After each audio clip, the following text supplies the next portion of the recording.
Greetings, everyone. It's Crime Talk with Corinne, and I am back with episode 12.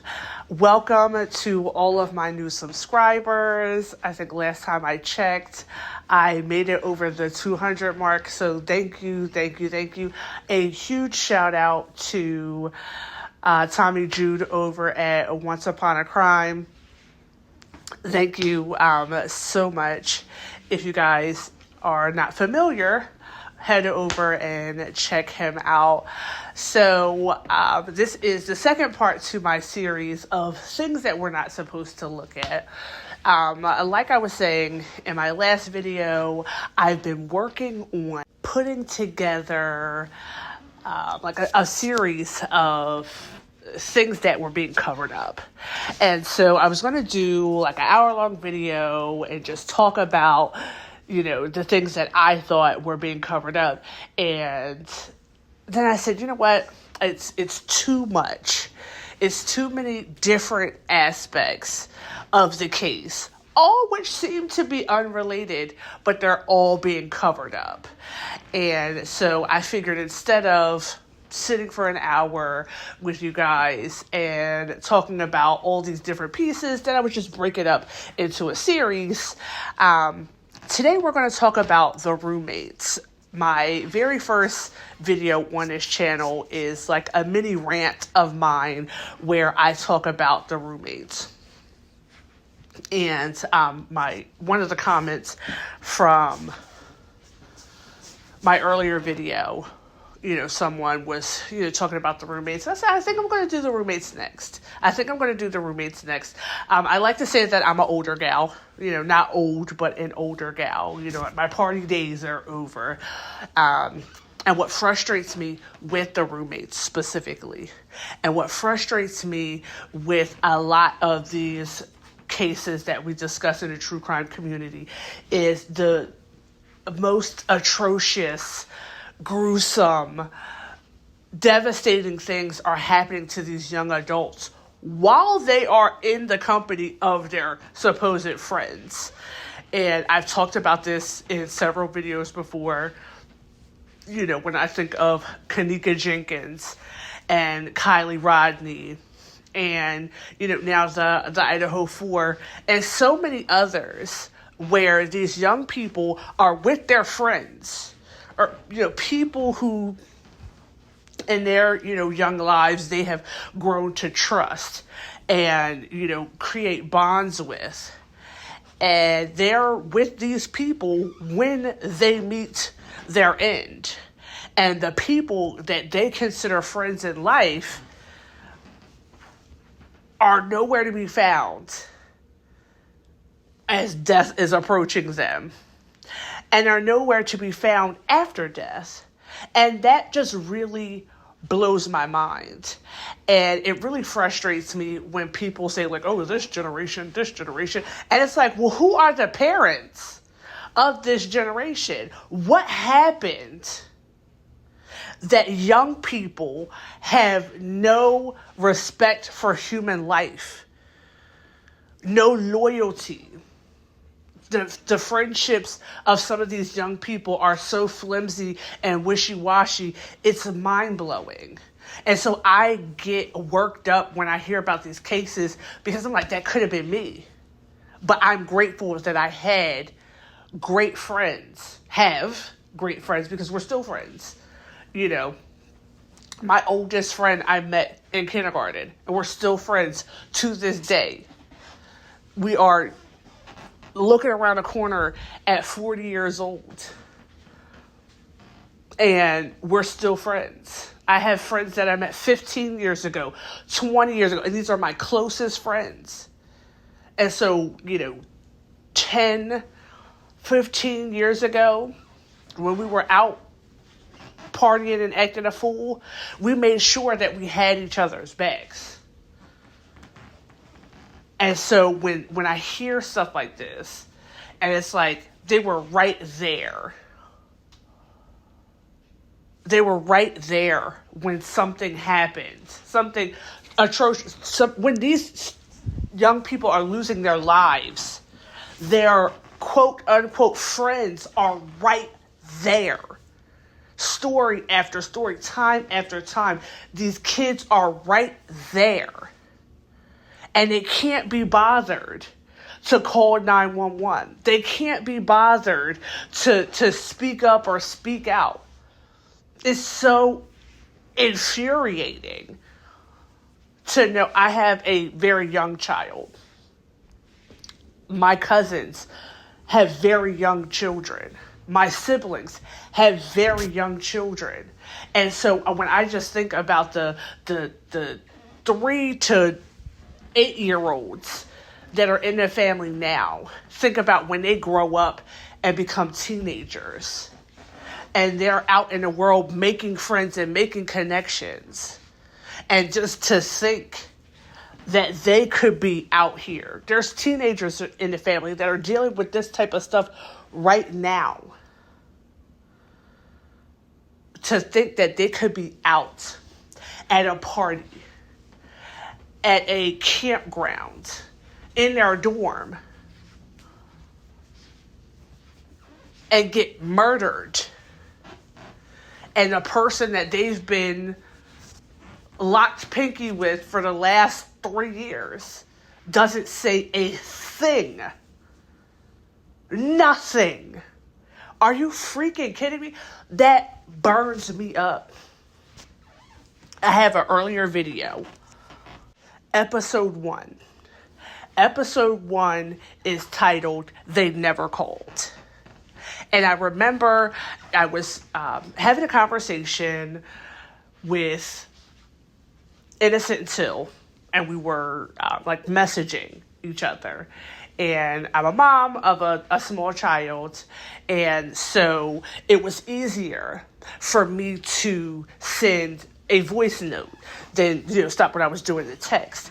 And so I end up sending over a voice note of this mini rant about the roommates.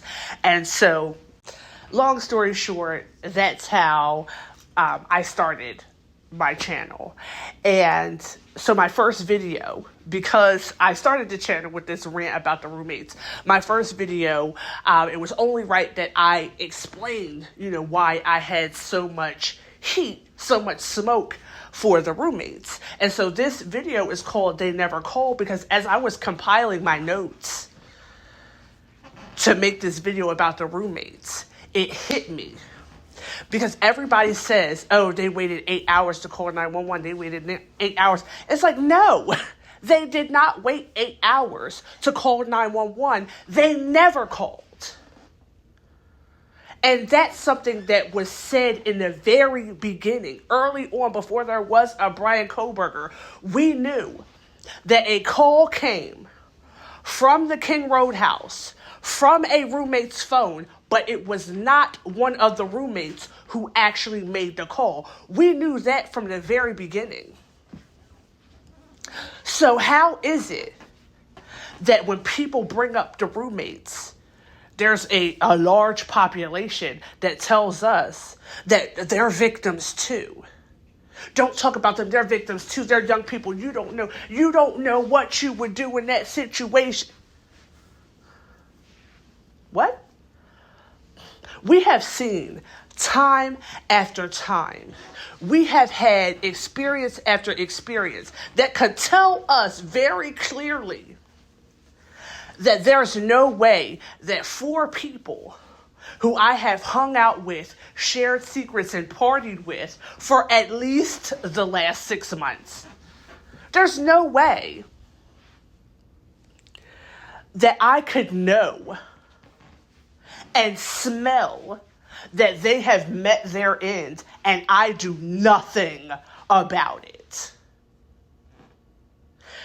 The story that they're telling is that they were in the house for 8 hours with 4 deceased friends. Me and my best friend were watching a show over the weekend, and I forget the name of the show. It has the Olsen sister in it. I think it's on HBO Max. It's set in the 70s. It's great. It's great. I won't give a spoiler just in case, you check it out. But someone gets murdered. And they have, I guess, a wake or repast, or I don't know the proper term, at the house where the person was murdered. And so my best friend's like, they're sitting down drinking tea and somebody just got murdered there. That's crazy. I know people who have had relatives die of natural causes in their home, and they had to move because they couldn't live there knowing that their loved one died in that house. And we have young people. We have young people who are chilling, for lack of a better term. They are chilling. They got Snapchat messages going. There's rumors started. And for 8 hours, you have 4, not one person who, drank too much and had an accident and, oh my gosh, what are we going to do? You had 4 people slain in the same house as you at that moment. And you sit there, according to your story, you sit there for 8 hours while they're in here deceased. In normal circumstances, we're just like, I'm not hanging, like, I'm not coming in here after I know that somebody died in here. I don't even look at the person at the funeral. When they have the viewing, I don't even look. But that's me. I know some people, they got to look, I got to be real on it. Me, Crime Talk with Crin, I'm not looking. I'm not looking. So I'm for sure not going to be hanging around, traipsing through. You're calling friends? The friends are coming over? Listen, I don't even have notes for this episode because I don't even need the roommates are a thorn in my side as far as the Idaho student murders or the IDAHO4 is concerned. And the fact that people can say, well, they're victims too. Everybody's entitled to their opinion. That's what I'll say. Everybody's entitled to their opinion. This is mine. And like I said, I'm not accusing anybody of anything. I was not there. I don't know what happened. But as an adult, as someone who has experienced life, and someone who has been very much into true crime for the majority of my life, I can say that calling the 2 surviving roommates victims, I think that's offensive to the family. I think it should be considered offensive to the families whose children are no longer here. Yes, the 2 surviving roommates, they most certainly are going to need therapy. They most certainly are going to need the people in their lives to rally behind them, regardless of whether they were involved or not. Because these are young people, and this is most certainly going to affect the rest of their lives. I understand that. I recognize that. What I don't understand or recognize is how people can consider them in the same category as the 4 students who don't have a life anymore. See, the 2 surviving roommates, their lives have been changed forever. The 4 victims, their lives ended forever. So I do not put them in the same category. And when people say, oh, you don't know what you would have done, we know if we've been in a situation where we had to call 911 before, because I have been in a situation where I had to call 911 before because I saw something that looked like somebody might be dead in the middle of the road. And so now I wasn't hanging around just in case there was, a murderer. It's like, oh, somebody's laying in the street. They seem like they're unconscious. Hey, it's kind of late, but it's not late enough that they might be sleeping in the street. So I called 911. I was walking down the street, minding my business on my way home, and I see a body in the street. I called 911.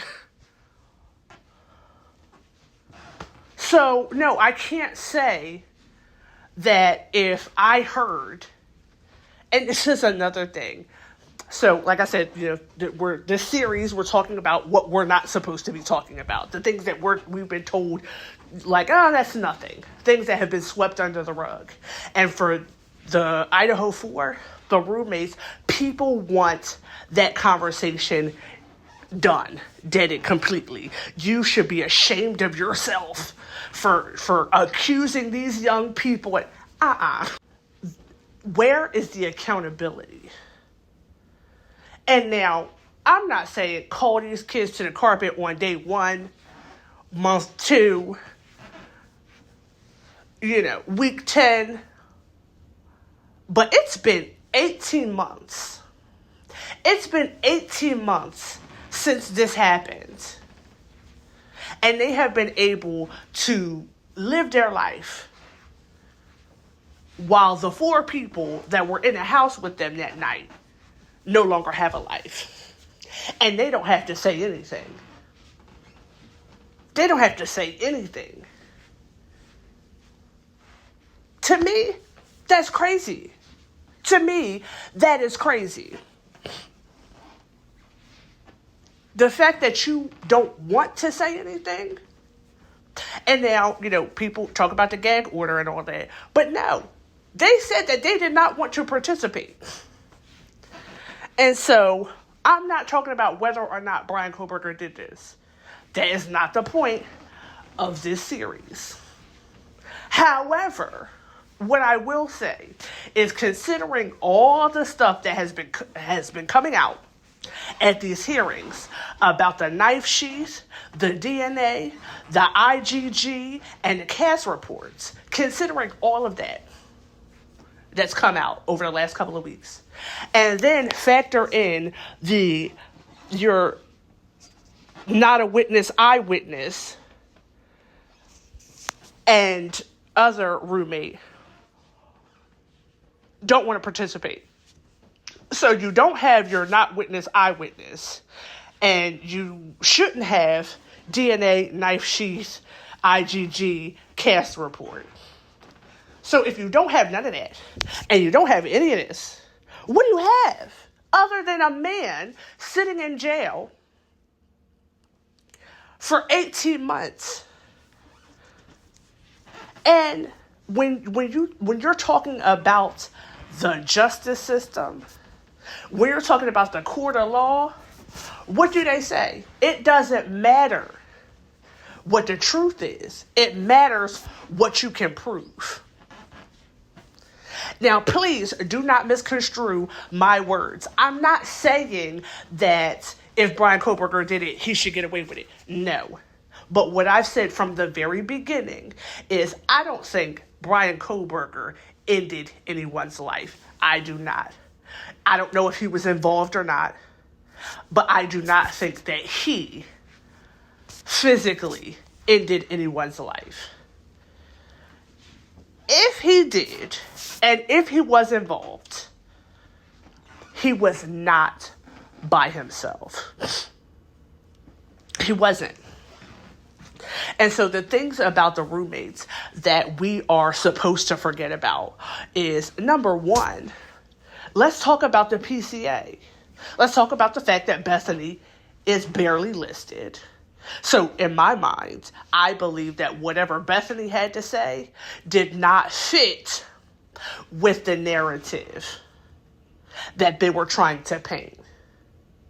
So when we have the hearings and they're talking about the caste system and how things seem to be altered to fit the narrative.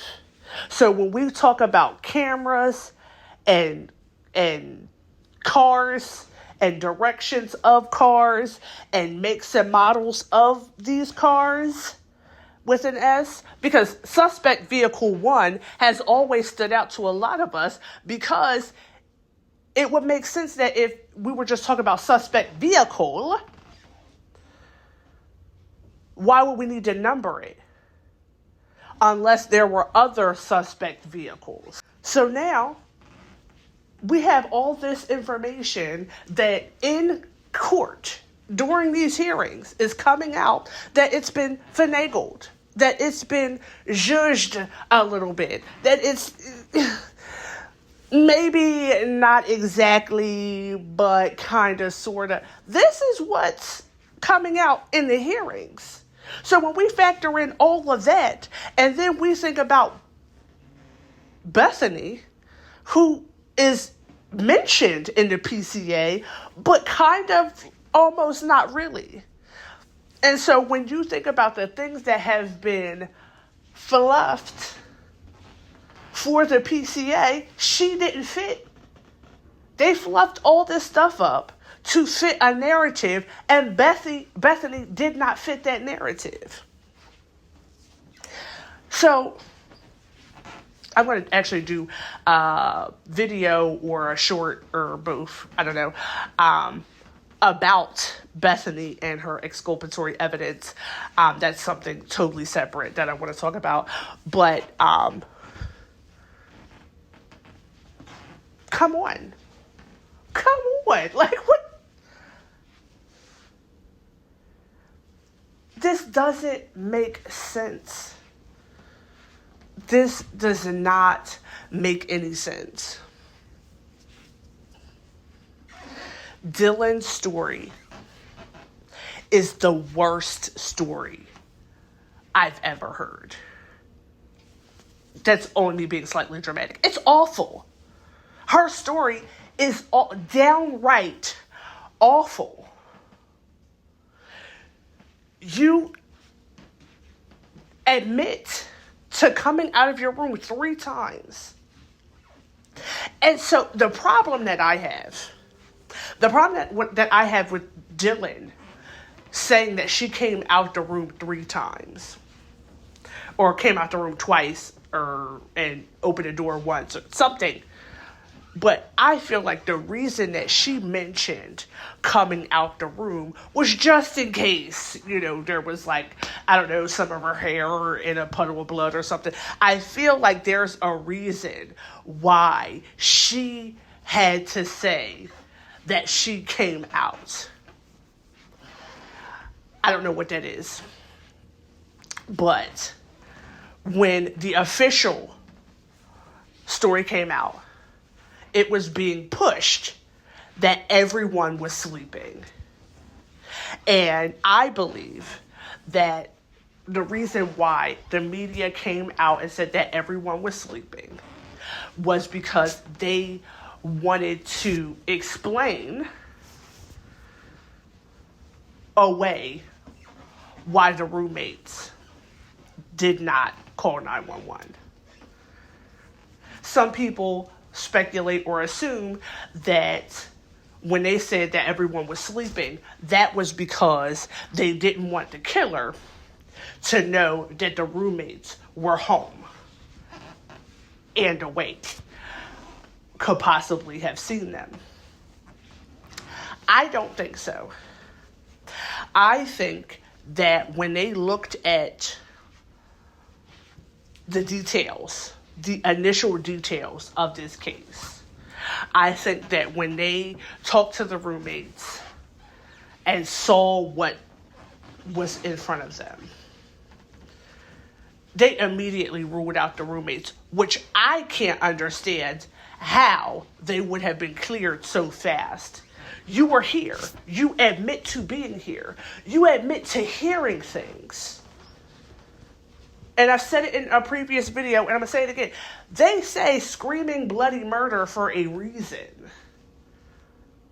Screaming bloody murder. That's a phrase. That's a commonly used phrase. And that's because in instances tragedies that occur in the manner in which this crime occurred, it's not only messy, but it's loud. It's loud. And so, to explain why we didn't hear our friends and our housemates screaming and begging for their lives, that's because I was asleep. We're going to paint the picture that everybody was drunk out of their minds. Sleep. So, Dylan, when did you go to sleep? Dylan, when did you go to sleep? Because according to the probable cause affidavit, which you are the narrator for, everybody got home at this time. So let's say, I don't remember the exact times, but let's say 1:45, everybody was home. And by 4 a.m, everyone was in their rooms or sleeping. Dylan, I'm glad you're not my roommate, because you're giving nosy neighbor. Like, Xana and Ethan got home at this time. Kaylee and Maddie got home at this time. And, everybody was hanging out. They were doing this, and this. And then by 4 o'clock, everybody was in their rooms, sleep, or, just in a room. Why are you minding everybody's business? Why are you the nosy neighbor? Why do you have a play-by-play of what everybody was doing? What were you doing? How come you don't have no business? What is that about? And that's what frustrates me about this case. You guys want for things to exist in the same space that cannot. Dylan, by her own account, has painted herself as the nosy neighbor. You know where everybody was at. You know what everybody was doing. You even know what time stuff was happening. You know when people went in their rooms. You know when people went to sleep. So when did you go to sleep? How do you know that everybody was in their room sleeping by 4 o'clock, but then say that you woke up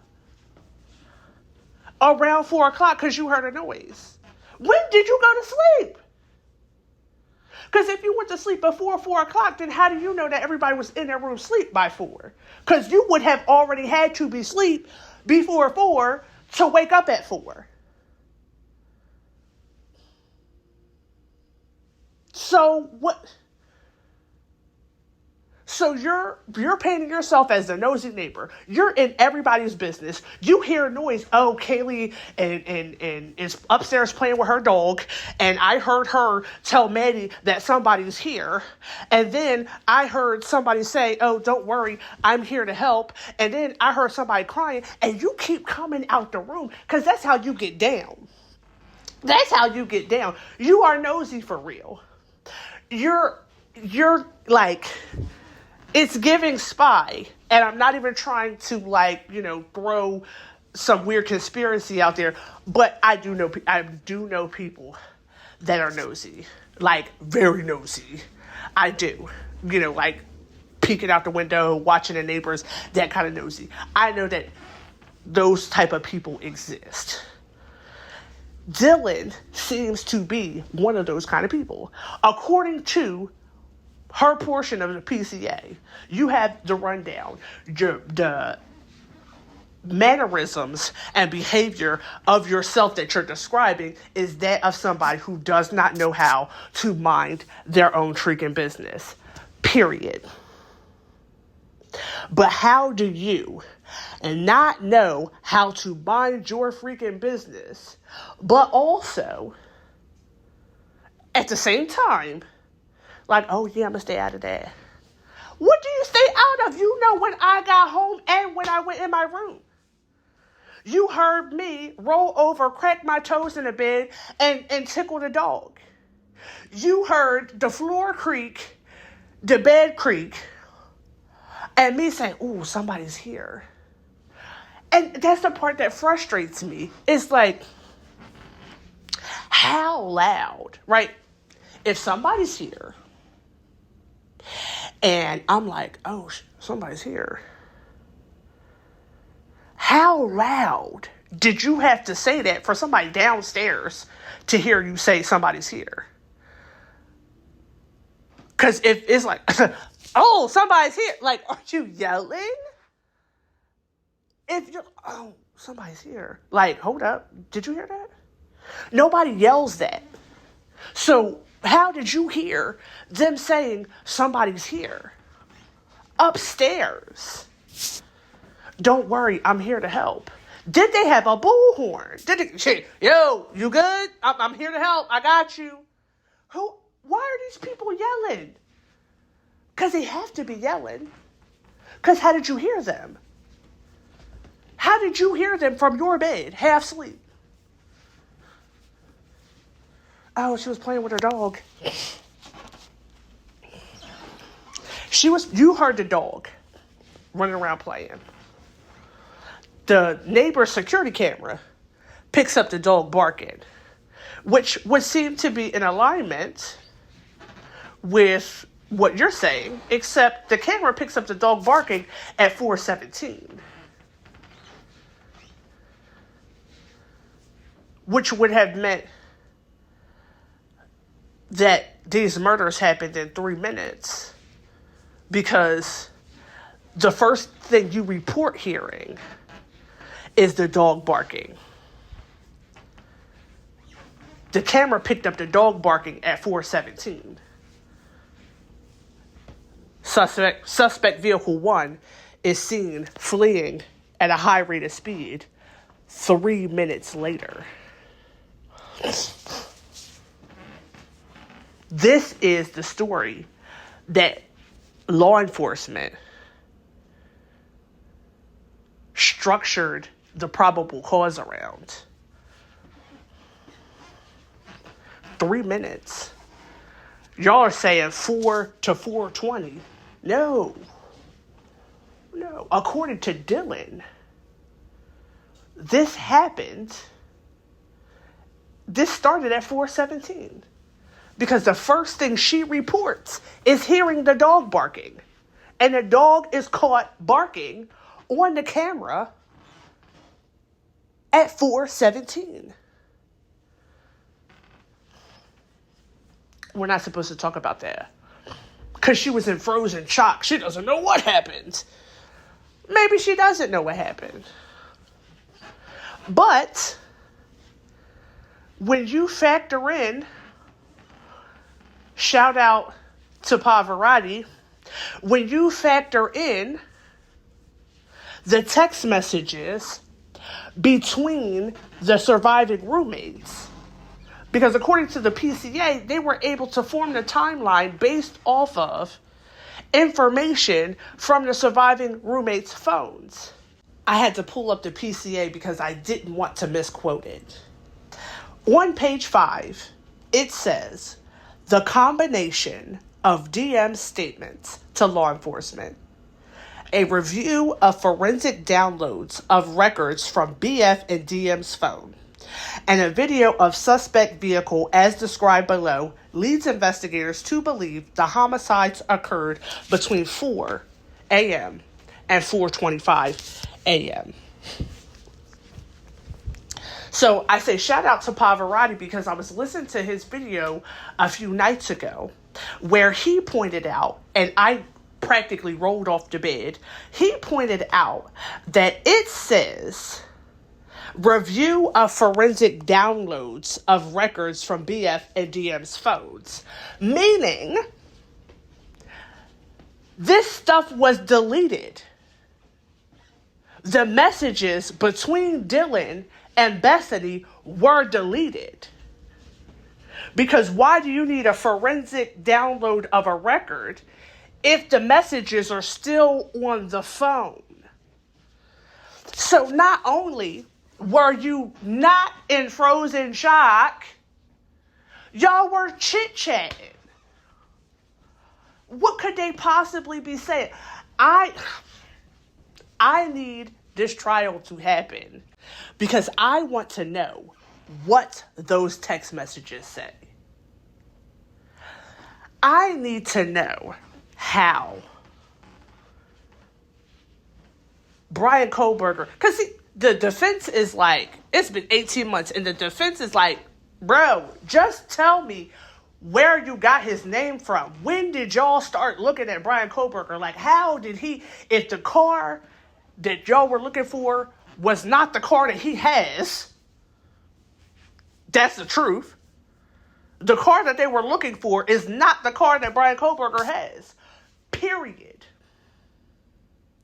So if his car was not the car, but y'all found his car, why are y'all bothering him, basically? How did y'all skip across the country digging in his daddy's trash if he doesn't even have the car that y'all were looking for?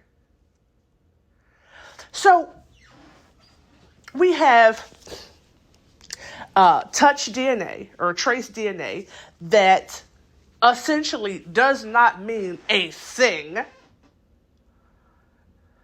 The chain of custody for said touch DNA is janky at best.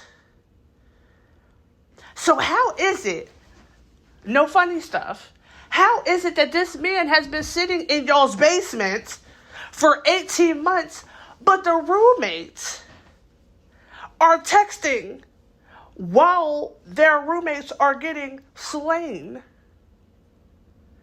They called friends over to come to the house as if this was some kind of creepy ass museum. Hello? What could they have said on those text messages that made you think that they were not responsible? We're awake. I'm coming out of my room. What is your alibi, ma'am? 8 hours, 8 hours and a whole crew came over. That's enough time to make anything happen. What was their alibi? How did they get cleared? What are we talking about? What are we talking about? How did they get cleared? Somebody said, and please forgive me because I don't remember who said it, but I saw in somebody's video, they mentioned that as soon as the crime was reported, as soon as law enforcement got to the scene, they, and this is speculation, this is a theory, but it was another content creator who said this, and I like it. But they said that when law enforcement arrived at the scene, they knew exactly what happened. They knew why it happened. And that's why, even though when asked how many students were called to the house that morning, they will say they don't know. But they put out a statement that said everyone who came to the house that morning was cleared. The surviving roommates was cleared. The hoodie guy was cleared. The private driver was cleared. Everyone who was called to the house that morning was cleared. Y'all don't even know who all was over there. But you know that they ain't had nothing to do with it. Y'all came out and said that it was a targeted attack. You weren't sure if it was one of the victims, all the victims, or the house that was the target. But you knew that it was a targeted attack. Which means that even though you don't know exactly who caused this hit, you know who didn't. And so you know that the kids that showed up had nothing to do with what went down here. All that makes sense. But for y'all to sit in court last week and say that y'all did not have your sights set on Bryan Kohberger until December 17th, 19th, something like that, 23rd, something like that, December 17th. You mean over a month later, right? This happened mid-November. So you're talking about mid to late December is when y'all set your sights on him. And I know I keep saying it. I'm going to say it again. According to law enforcement, Bryan Kohberger has to be a ninja. According to law enforcement, Bryan Kohberger is not only strong, agile, powerful, a trained assassin, able to take the lives of 4 individuals on 2 floors in 3 minutes. According to law enforcement, that is a scary individual. A person who is able to overpower Ethan Chapin. Ethan is huge. Way bigger than Bryan Kohberger. Now, I didn't see them standing next to each other, but the specs don't really match up. But you're saying that this person was able to overpower 4 individuals on 2 floors in 3 minutes. And y'all let this person hightail it across the country on their own. Do you know how many people he could have killed on his way across the country? So I had said, I think it was on my X account. If you're not following me, head on over to X. But same name, Crime Talk with Corinne. The link is in the description. But I said, are they being purposefully vague? Or are they wildly incompetent? Now, see, that's not enough to make a separate video. But, again, something that's not being talked about enough is the fact that you guys said that this person, that it was a targeted attack. That's what you said. You said it was a targeted attack. Nobody had to worry. Why would anybody have to worry? Y'all have yet to say what the connection is. You have yet to say what the connection is to these students. So, if you don't know or have not stated what the connection is, how do you know that there weren't other targets? This man is able to kill 4 people on 2 floors in 3 minutes. And y'all let him mosey around for over a month and then hightail it across the country. So why aren't the people of Moscow having a fit because their police department is trash? Yo, you're trying to tell me that this Joker was right here? He was right here, going to work, minding his business? You can kill 4 people in 3 minutes? What? Almost without a trace? What? And see, that's the thing. I say almost without a trace because according to y'all, Bryan Kohberger did it. But they haven't found a drop of DNA from anyone, any of the victims or the dog, on any of his property that they searched. The sisters came out talking about him cleaning the car, but then they said that there was no evidence of, a cleaner residue left behind. And I would believe that he was cleaning his car because, y'all are trying to paint this weirdo germaphobe. If he wears gloves at the store, why wouldn't he clean his car? So, I mean, when it comes to the roommates, when it comes to the surviving roommates, and I said it before, and, some people don't like that. Some people don't like for them to be called surviving roommates, and some people don't like when people say, like, "Ooh, they're not survivors." And that's what I think. I believe that they are not survivors because I do not believe that they were in harm's way. I do not believe that there was a threat to them at all. I believe that whoever carried this out knew exactly who they were intending to carry this out on. And the two surviving roommates were not on the list. They weren't. So that's how I feel about the roommates.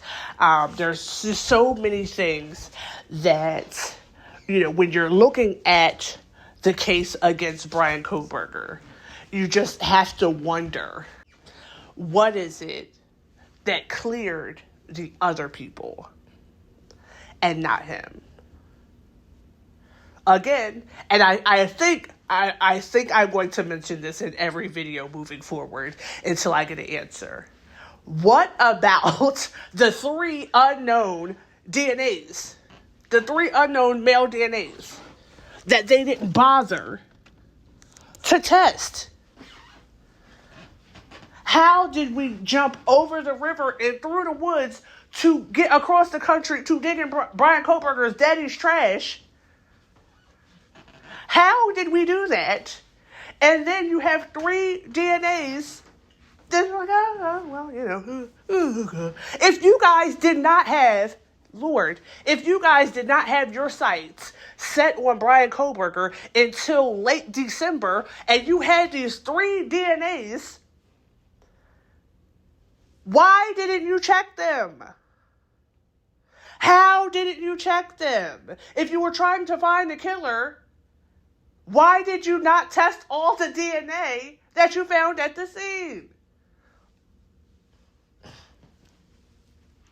I don't get it. I never want to get it. And I promise you, I will probably talk about this every video moving forward because not enough people are talking about the fact that there were 3 unknown male DNAs that the prosecution said they never tested.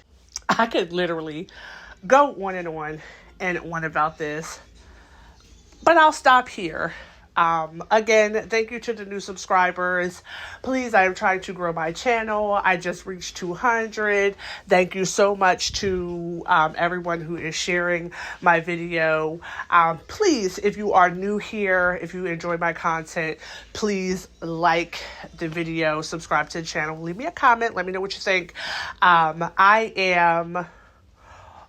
I said, I'm working on a mini series about things that they, don't want us to look at, don't want us to talk about as far as the Idaho student murders. So if you have any suggestions, drop a comment below. Let me know what other things that I should look into. I hear people mention 4chan a lot. I am an older gal. I literally have no idea what 4chan is or where to find it. I probably could Google it, which I have not done. But anyway, drop some suggestions down below. And like I said, subscribe to my channel, like it, share it. My other links are down below in the description box, where you can find me on Instagram, where you can find me on X. I'm going to try to get some shorts going. I do have a TikTok, which has my videos from last summer on there. So check it out. Check me out. Thank you everyone for the love. And That's all I got.